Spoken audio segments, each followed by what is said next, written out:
Hello दोस्तों, अगर आप किसी कंपनी के ऑनर हैं, डायरेक्टर हैं या फाउंडर हैं या किसी तरीके के बिजनेस को रन कर रहे हैं और आपके यहां पर 20 से ज्यादा लोगों का स्टाफ है। जी हां दोस्तों, आपके यहां पर 20 से ज्यादा लोगों का स्टाफ है तो यह वीडियो आप ही के लिए है। जी हां दोस्तों, आपने बिल्कुल सही सुना, यह वीडियो आप ही के लिए है क्योंकि इस वीडियो में मैं आपको बताने वाला हूं लेबर डिपार्टमेंट एंड उससे संबंधित rules and regulations and compliances के बारे में। क्योंकि कई बार दोस्तों हमसे जानकारी के अभाव में या आधी अधूरी जानकारी होने की वजह से हमको कई बार हम इन रूल्स एंड रेगुलेशंस को फॉलो नहीं कर पाते हैं, जिसकी वजह से हमको बहुत सारी परेशानियों का सामना करना पड़ता है।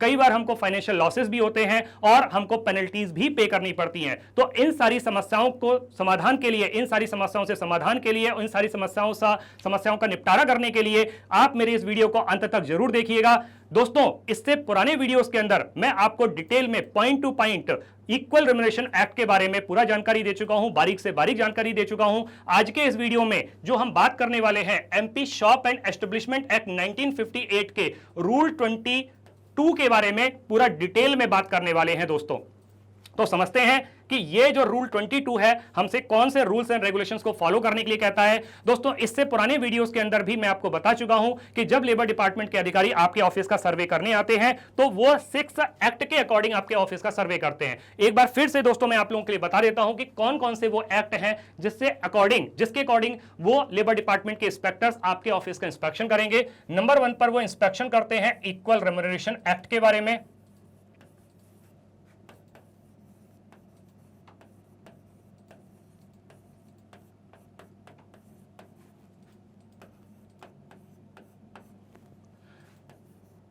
दोस्तों, इसके बाद में नंबर 2 पर वो आपके ऑफिस का इंस्पेक्शन करते हैं MP shop and establishment act के अकॉर्डिंग।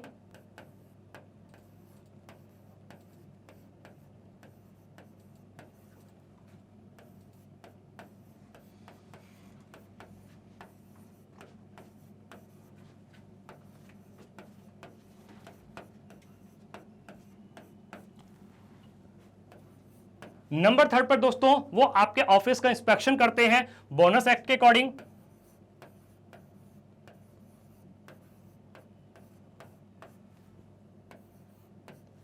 नंबर 4 पर दोस्तों वो आपके ऑफिस का इंस्पेक्शन करेंगे, सर्वे करेंगे मिनिमम वेजेस एक्ट के अकॉर्डिंग।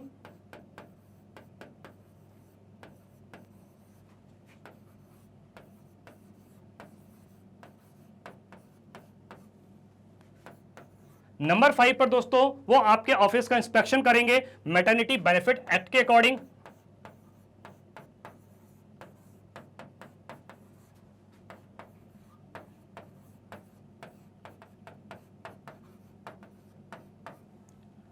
नंबर 6 लास्ट जिस एक्ट के अकॉर्डिंग वो आपके ऑफिस का इंस्पेक्शन करेंगे वो है चाइल्ड एंड एडोलेसेंट लेबर।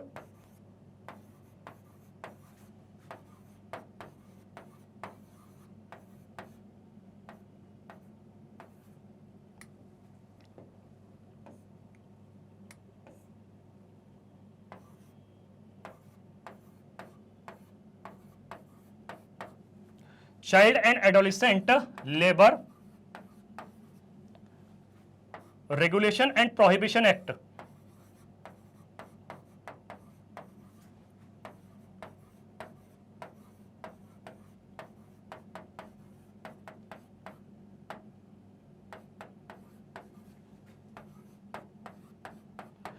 तो दोस्तों, इन 6 एक्ट के अकॉर्डिंग आपके ऑफिस का सर्वे किया जाता है। जो आपके लेबर डिपार्टमेंट के अधिकारी हैं वो आपके ऑफिस का इंस्पेक्शन करते हैं। नंबर 1 पे जैसे मैंने आपको बताया इक्वल रेम्यूनरेशन एक्ट, इससे रिलेटेड 4 डिफरेंट वीडियोस के अंदर मैं आपको पूरी डिटेल जानकारी दे चुका हूं। अभी जो हम बात कर रहे हैं वो MP shop and establishment act के बारे में बात कर रहे हैं। दोस्तों, आप सोच रहे होंगे कि मैं यहां पे ये एमपी मध्य प्रदेश की बात क्यों कर रहा हूं। दोस्तों, ऑब्वियसली बात है क्योंकि ये वीडियो मैं मध्य प्रदेश से बना रहा हूं, इसी वजह से मैंने यहां पर ये MP shop and establishment act लिखा हुआ है। दोस्तों, हो सकता है कि आप किसी अदर स्टेट से बिलोंग करते हो, तो जिस स्टेट से आप बिलोंग करते हैं ये उस स्टेट के अकॉर्डिंग रूल हो जाएगा, आपका एक्ट हो जाएगा। हो सकता है कि आप मिजोरम से बिलोंग करते हैं तो ये Mizoram shop and establishment act हो जाएगा। हो सकता है कि आप झारखंड से बिलोंग करते हैं तो Jharkhand shop and establishment act हो जाएगा। हो सकता है कि आप उत्तराखंड से बिलोंग करते हैं तो ये Uttarakhand shop and establishment act हो जाएगा। इसके बाद में जो फ्यूचर वीडियोस आएंगे उसमें हम पूरा डिटेल में बोनस एक्ट के बारे में भी समझेंगे, हम मिनिमम वेजेस एक्ट के बारे में भी पूरा डिटेल में बात करेंगे, maternity maternity leave benefit act जो है उसके बारे में भी हम पूरा डिटेल में समझेंगे, और बाद में हम child and adolescent labour regulation and probation act के बारे में भी पूरा डिटेल में बारीक जानकारी के साथ में हम इसको पूरा वीडियो में समझेंगे। तो दोस्तों, जब लेबर डिपार्टमेंट के ऑफिसर्स, इंस्पेक्टर्स आपके ऑफिस का इंस्पेक्शन करने आते हैं तो एक इस तरीके के फॉर्मेट में, इस तरीके के फॉर्म में पूरी जानकारी, पूरा इंस्पेक्शन करने के बाद में, ऑफिस का इंस्पेक्शन करने के बाद में, पूरा फिल करने के बाद में वो उसकी कॉपी आपको देके जाते हैं। तो दोस्तों, पहले तो इस फॉर्म को ही समझ लेते हैं कि इस फॉर्म में कौन कौन सी जानकारी दी गई है, क्या क्या चीज वो भर करके जाते हैं। नंबर 1 पर आप यहाँ पे देखेंगे कि जो निरीक्षक का नाम दिया हुआ है, यानी कि जो लेबर इंस्पेक्टर आपके ऑफिस का इंस्पेक्शन कर रहा है उसका नाम दिया जाएगा, जिस डेट में उसने इंस्पेक्शन किया उसकी डेट डाली जाएगी, जिस समय पर उसने इंस्पेक्शन किया वो टाइम यहां पर लिखा जाएगा, और जिस स्थान पर यानी कि जिस प्लेस पर उसने इंस्पेक्शन किया है उस प्लेस का यहां पर नाम दिया जाएगा। जैसे सपोज कीजिए, हो सकता है कि ये सर्वे आपका इंस्पेक्शन भोपाल में हो रहा हो तो यहां पर वो भोपाल लिख देंगे। अब इंपॉर्टेंट चीज ये है दोस्तों कि यहां पे चूंकि मैंने अभी आपको जो पूरी डिटेल बताई है वो 6 अलग अलग एक्ट के बारे में बताई है, तो यहां पे जिस एक्ट के अकॉर्डिंग ये पूरा का पूरा फॉर्म है उस एक्ट का नाम जरूर लिखा जाएगा जिसके अकॉर्डिंग सर्वे हो रहा है। जैसे कि आप देख पा रहे हैं यहां पे कि MP shop and establishment act 1958, यानी कि ये जो फॉर्म है ये MP shop and establishment act 1958 के अकॉर्डिंग है, उसी के अकॉर्डिंग ये पूरा इंस्पेक्शन किया जा रहा है। यहां पर आपका पूरा डिटेल आपके ऑफिस का होगा, जिस नाम से आप बिजनेस को रन कर रहे हैं वो पूरा डिटेल एड्रेस के साथ में दिया जाएगा, आपके कंपनी की ईमेल आईडी दी जाएगी, आपके कंपनी का मोबाइल नंबर यहां पे डिटेल में दिया जाएगा। जिस समय पर आपने अपने बिजनेस को स्टार्ट किया था तो आपने अपने बिजनेस को रजिस्ट्रेशन कराया होगा तो वो रजिस्ट्रेशन नंबर भी यहां पर आपका डाला जाएगा, और जिस तरीके के बिजनेस को आप रन कर रहे हैं, नेचर ऑफ बिजनेस क्या है वो भी यहां पर आपकी डिटेल डाली जाएगी। सपोज कीजिए कि आप किसी फैक्ट्री को रन कर रहे हैं तो यहां पे वो फैक्ट्री लिख देंगे। हो सकता है कि आप कोई शॉप को रन कर रहे हैं तो वो शॉप यहां पर लिख करके जाएंगे। जो आपके कंपनी के ऑनर हैं उनका नाम और पूरा एड्रेस यहां पर लिखा जाएगा। वो आपके डायरेक्टर हो सकते हैं, फाउंडर हो सकते हैं। आपके कंपनी के अंदर टोटल मिलाकर के कितने लोगों का स्टाफ काम कर रहा है वो पूरी डिटेल होगी। अलग अलग मेल कितने वर्कर्स काम कर रहे हैं, फीमेल वर्कर्स कितने काम कर रहे हैं। सपोज कीजिए कि मेल जो है 40 वर्कर्स काम कर रहे हैं और फीमेल जो है वो आपके 35 काम कर रहे हैं, तो टोटल मिलाकर के हो जाता है 75। तो ये डिटेल यहां पर डाली जाएगी। जिस समय पर लेबर इंस्पेक्टर्स आपके ऑफिस का इंस्पेक्शन करने आ रहे हैं, हो सकता है कि उस समय पर लेबर डिपार्टमेंट के जो अधिकारी जब सर्वे करने के लिए आ रहे हैं, हो सकता है कि आपके कंपनी के जो ऑनर हैं, जो डायरेक्टर हैं, वो अवेलेबल ना हो, वो प्रेजेंट ना हो, तो उनकी एब्सेंस में जिस पर्टिकुलर इंपॉर्टेंट पर्सन की प्रेजेंस में ये सर्वे किया जा रहा है उनका नाम और उनकी पोस्ट यहां पर लिखी जाएगी कि उनकी प्रेजेंस में ये पूरा प्रॉपर सर्वे किया गया। अब आपकी ऑर्गेनाइजेशन किस ईयर में स्टार्ट की गई है उसका ईयर यहां से लिखा जाएगा। सपोज कीजिए कि आपने 2000 में स्टार्ट किया तो यहां पे वो 2000 से लिखेंगे, और जिस समय पर लेबर डिपार्टमेंट के अधिकारी आपके ऑफिस का इंस्पेक्शन कर रहे हैं उस समय पर उन्होंने जो देखा, उन्होंने जो विजिबल पाया कि कितने कर्मचारी कार्यरत पाए गए, कि कितने लोग काम कर रहे हैं। जैसे कि अभी आपने यहाँ पे टोटल 75 लिखा है, हो सकता है कि उनको एट प्रेजेंट वर्क करते हुए केवल 70 लोग मिले, क्योंकि बाकी के 5 लोग हो सकता है कि वो किसी ना किसी वजह से छुट्टी पर हो, तो उनकी डिटेल यहां पर वो डाली जाएगी। अब आप दोस्तों देख पा रहे होंगे कि यहाँ पे पॉइंट नंबर 1, 2, 3 से लेकर के 9 तक, फिर से दोबारा से पॉइंट नंबर 1 से लेकर के 10 तक, इतने सारे पॉइंट इस MP shop and establishment act के अकॉर्डिंग है। तो इन सारे के सारे पॉइंट को एक सिंगल वीडियो के अंदर कवर कर पाना तो पॉसिबल नहीं था, इसीलिए दोस्तों मैंने इन सब के अलग अलग वीडियोस आप लोगों के लिए बनाई हैं, पूरी की पूरी डिटेल जानकारी के साथ में, एक बारीक से बारीक जानकारी के साथ में। अब दोस्तों, जब वो लेबर डिपार्टमेंट के इंस्पेक्टर आपके ऑफिस का इंस्पेक्शन करते हैं तो वो इन सारे के सारी जगहों पर कहीं पर वो यस लिख करके जाते हैं, कहीं पर वो नो लिखते हैं, कहीं पर यस लिखते हैं, कहीं पर वो नो लिखते हैं। तो दोस्तों ऑब्वियसली बात है कि जो ये सारे के सारे पॉइंट लिखे गए हैं, इनमें से लेबर डिपार्टमेंट के रूल एंड रेगुलेशन के अकॉर्डिंग जिस पॉइंट को आप फॉलो कर रहे हैं तो उसकी जगह पर वो यस लिखेंगे। अगर किसी वजह से आप किसी रूल का वायलेशन कर रहे हैं तो उसकी जगह पर वो नो लिख देंगे कि ये रूल का वायलेशन हो रहा है, मतलब उसको फॉलो नहीं कर रहे हैं। अब आपको दोस्तों लग रहा होगा कि रूल का वायलेशन, हम तो सारे के सारे रूल को फॉलो कर रहे हैं, बट फिर हमारा वायलेशन कैसे हो सकता है? जी हां दोस्तों, बिल्कुल हो सकता है वायलेशन। मैं आपको एक एग्जांपल बताता हूं। सपोज कीजिए कि आपको मालूम है कि जब हम कभी किसी कंपनी को स्टार्ट करते हैं, किसी बिजनेस को स्टार्ट करते हैं, तो हमें अपने उस बिजनेस का रजिस्ट्रेशन कराना होता है। आपने उसका रजिस्ट्रेशन करा लिया, बहुत अच्छी बात है। लेबर डिपार्टमेंट ने आपको उस रजिस्ट्रेशन की कॉपी दे दी, आपने उस कॉपी को ला करके फाइल में संभाल करके रख लिया। आपको लगा कि हमने सारे रूल्स एंड रेगुलेशंस को फॉलो कर लिया। जी नहीं दोस्तों, क्योंकि एक रूल आपका यह भी कहता है कि उस रजिस्ट्रेशन सर्टिफिकेट की एक कॉपी को आपको आपको अपने बिजनेस प्रीमाइसेस के अंदर एक विजिबल प्लेस पे लगा करके रखना है। वो किसी वॉल पर आप लगा के रख सकते हैं या फिर किसी नोटिस बोर्ड पे लगा के रख सकते हैं, लेकिन आपको जानकारी ना होने की वजह से आपने उसको नोटिस बोर्ड पे या वॉल पे लगा के नहीं रखा रजिस्ट्रेशन सर्टिफिकेट को। तो जब कभी लेबर डिपार्टमेंट के जो अधिकारी हैं वो सर्वे करने आते हैं और वो किसी विजिबल प्लेस पे उस रजिस्ट्रेशन सर्टिफिकेट को नहीं पाते हैं, तो यही आपसे क्या हुआ, एक रूल का वायलेशन हो गया।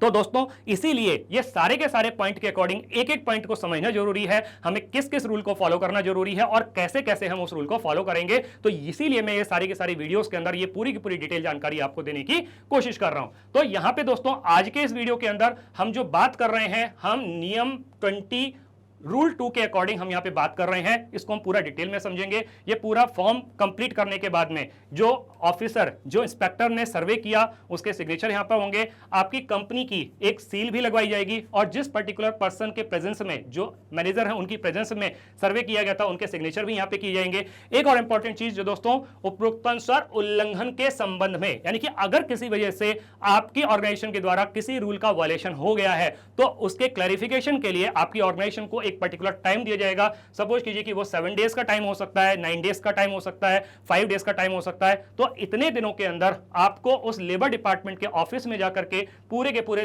डॉक्यूमेंट्स के साथ में अपने क्लैरिफिकेशन को आपको देना होगा। ये पूरा कंप्लीट सर्वे करने के बाद में, पूरा इंस्पेक्शन करने के बाद में, इस पूरे फॉर्म की एक कॉपी वो आपकी ऑर्गेनाइजेशन को देकर के जाएंगे, एक कॉपी वो खुद रखेंगे। आगे समझते हैं। अब दोस्तों जो हमें समझने के लिए है वो ये है कि ये जो रूल 20 है, इसका जो पॉइंट 2 है, ये क्या कहता है हमसे, यानी कि कौन से रूल एंड रेगुलेशन को फॉलो करने की बात कर रहा है। तो दोस्तों समझते हैं। ये रूल 22 के तहत साप्ताहिक छुट्टी की सूचना प्रपत्र ओ में प्रदर्शित। देखो दोस्तों, इसके पहले में हम बात कर चुके हैं एक वीकली हॉलीडे की, कि एज एन ऑर्गेनाइजेशन आपको अपने एम्प्लॉय को 7 दिन में 1 दिन की छुट्टी देना कंपलसरी है, जो कि एक पेड हॉलीडे होता है। ठीक है, तो यहां पे क्या है, display of the weekly holiday. तो अब आपने छुट्टी तो दे दी, बट क्या आपने इस रूल को फॉलो किया? क्या आपने उसको डिस्प्ले किया कि भैया हमारी जो छुट्टी का दिन है वो संडे है या मंडे है या थर्सडे है? अब हो सकता है कि आपके किसी एम्प्लॉय को इसके बारे में जानकारी नहीं हो, है ना। तो इसी वजह से इसको आपको फॉर्म ओ के अकॉर्डिंग, ये जो फॉर्म ओ है इसके अकॉर्डिंग आपको डिस्प्ले करना जरूरी है कि एज एन ऑर्गेनाइजेशन, आपकी ऑर्गेनाइजेशन के हिसाब से आपका जो वीकली ऑफ डे है वो क्या है।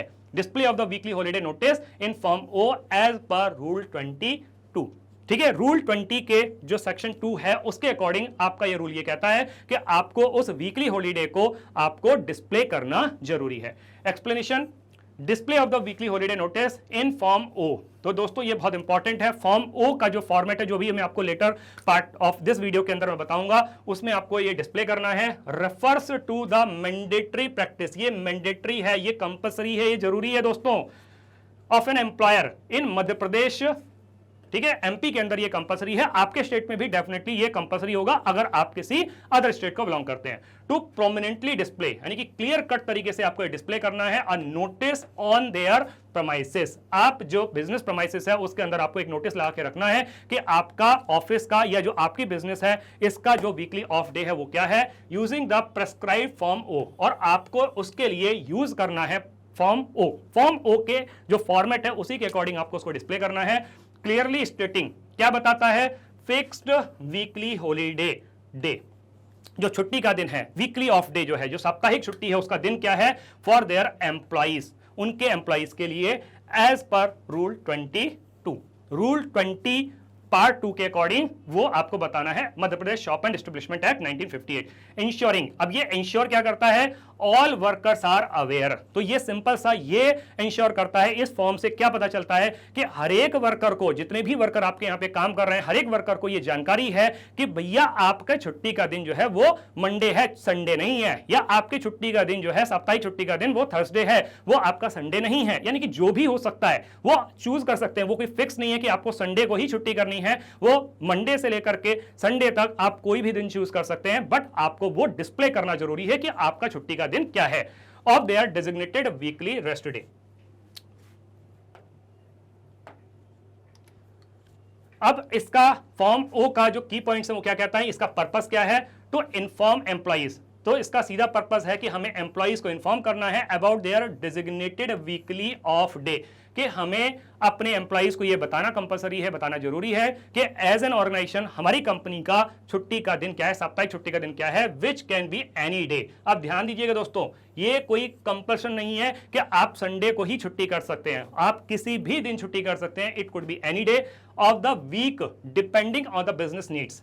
ठीक है, बहुत important, depending on business needs. आपकी बिजनेस की नीड क्या है? हो सकता है कि आपके बिजनेस जो है वो संडे के दिन ही ज्यादा चलता हो, आपके संडे के दिन आपके यहाँ पे बहुत कस्टमर्स आते हो, आपको संडे को खोलना बहुत जरूरी है, तो आप संडे ऑफ नहीं कर सकते। बट आपको अगर आप संडे ऑफ नहीं कर रहे हैं तो उसकी वजह से आपको या तो मंडे में, या तो थर्सडे में, या तो सैटरडे में, या तो किसी अदर डे में आपको छुट्टी करनी पड़ेगी। आप अपने बिजनेस के अकॉर्डिंग उसको चूज कर सकते हैं। डे का कोई कंपल्शन नहीं है यहाँ पे, बट मस्ट कंसिस्टेंटली फॉलोड। लेकिन ध्यान रखिएगा, ऐसा नहीं है कि हर महीने आप उसको चेंज कर रहे हैं कि इस महीने हमारा संडे का ऑफ था, अगले महीने हमारा मंडे का ऑफ होगा, नेक्स्ट मंथ हमारा जो है वो थर्सडे का ऑफ होगा। ऐसा नहीं कर सकते। आपको कंसिस्टेंटली उसको मेंटेन करना है कि अगर आपने डिसाइड किया as per your requirement of your business कि भैया हमारा जो वीकली ऑफ डे है वो संडे होगा, तो संडे ही होगा। हमने डिसाइड किया कि मंडे है तो मंडे ही होगा। कंपल्सरी अंडर लॉ, और ये लॉ के अकॉर्डिंग कंपल्सरी है। एम्प्लॉयर्स आर लीगली रिक्वायर्ड, कानूनी रूप से उनके लिए जरूरी हो जाता है टू डिस्प्ले करना बहुत जरूरी है, उसको दिखाना बहुत जरूरी है। This notice in a visible location, location बिल्कुल विजिबल होनी चाहिए, यानी कि जहां आप लगा के रख रहे हैं वो दिखनी चाहिए आपके एम्प्लॉइज को कि भैया ये लगा के रखा गया है विद इन देयर एस्टेब्लिशमेंट, के उनके एस्टेब्लिशमेंट के अंदर ये लगा के रखा गया है कि भैया आपका वीकली ऑफ डे क्या है।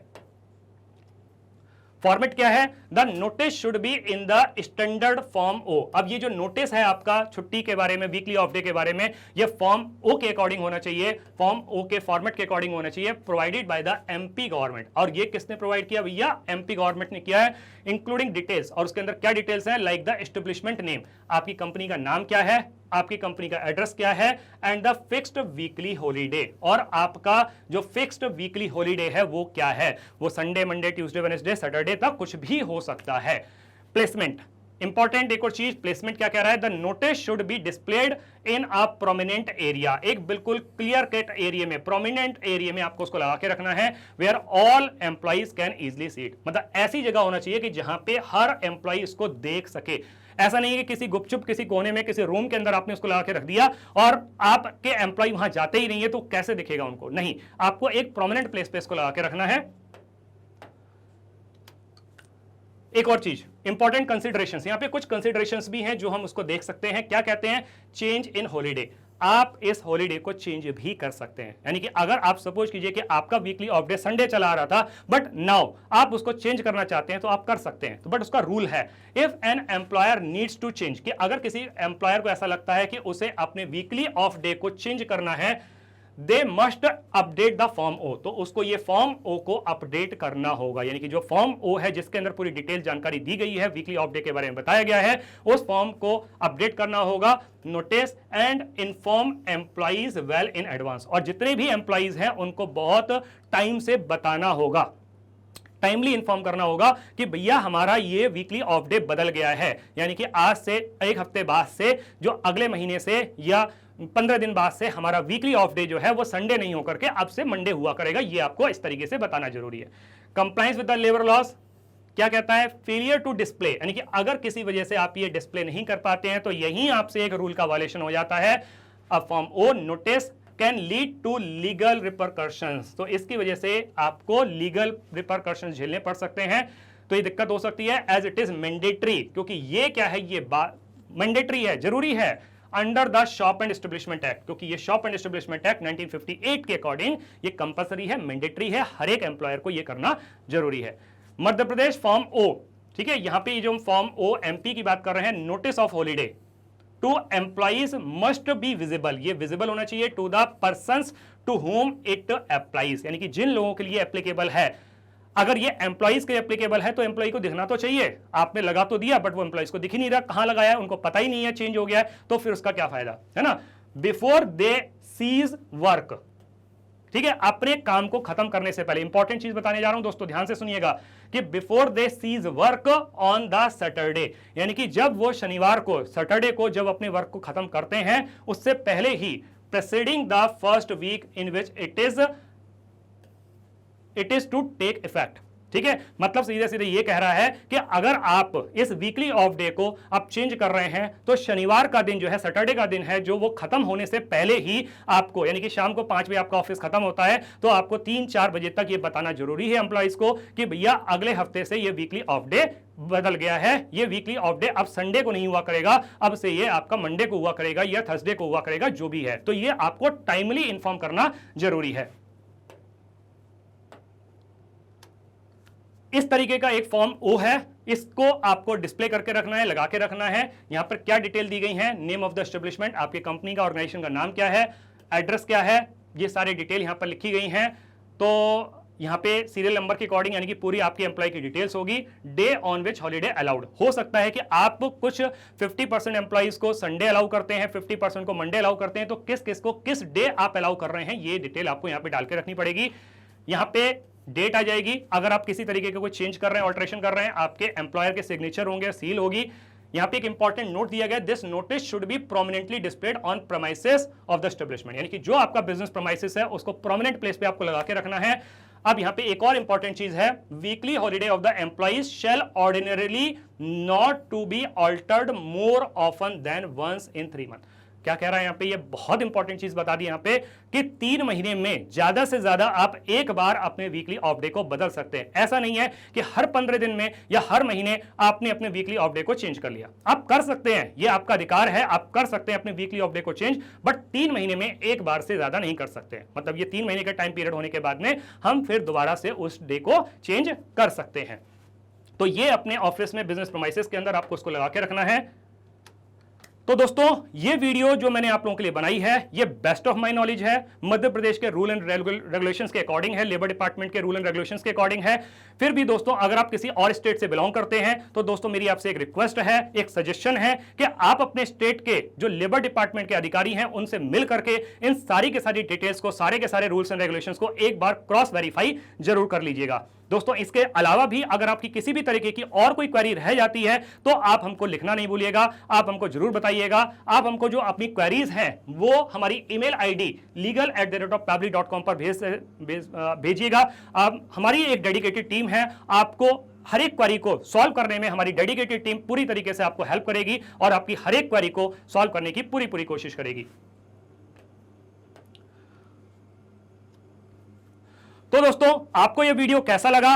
क्या इसमें दी गई जानकारी आपको महत्वपूर्ण लगी, उपयोगी लगी? अगर आपको इसमें दी गई जानकारी उपयोगी लगी हो और आपको ये वीडियो बहुत ही ज्यादा इंपॉर्टेंट लगा हो तो आप इस वीडियो को लाइक करना नहीं भूलिएगा और अपने दोस्तों के साथ शेयर करना तो बिल्कुल नहीं भूलिएगा, क्योंकि ये जानकारी सिर्फ आप ही तक सीमित नहीं रहनी चाहिए, आपके दोस्तों को भी इस वीडियो का फायदा मिलना चाहिए। तो दोस्तों, थैंक यू सो मच और मिलते हैं इसी तरीके की एक और अमेजिंग जानकारी के साथ में, एक उपयोगी जानकारी के साथ में नेक्स्ट वीडियो में। तब तक के लिए take care and bye bye.